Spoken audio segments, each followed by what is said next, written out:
সকল নমস্কাৰ। ডাইৰেক্ট চেলিঙৰ বিষয়ে আজি আপোনালোকক মই কথা এটা ক'ব বিচাৰিছোঁ।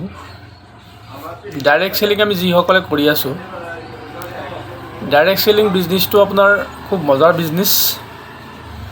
তাত আমি দুটামান কথা সদায় ধ্যান ৰাখিব লাগে যে কাউৰীও ক'লা হয় আৰু আপোনাৰ কুলি চৰাইও ক'লাই হয়।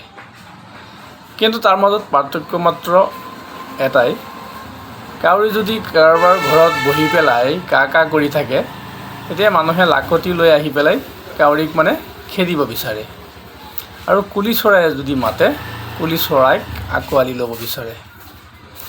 তাৰ কাৰণটো হ'ল এইটোৱেই, কুলি চৰাইৰ মাতটো ধুনীয়া আৰু কাউৰীৰ মাতটো ইমান ধুনীয়া নহয়।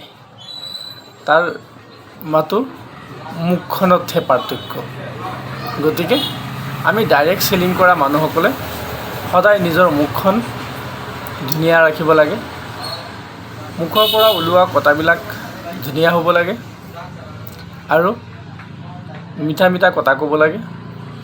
মোৰ নিজৰ ব্যৱহাৰত মোৰ নিজৰ পৰিচয়টো দিব লাগে, মোৰ নিজৰ মাত কথাত মোৰ নিজৰ পৰিচয়টো দিব লাগে।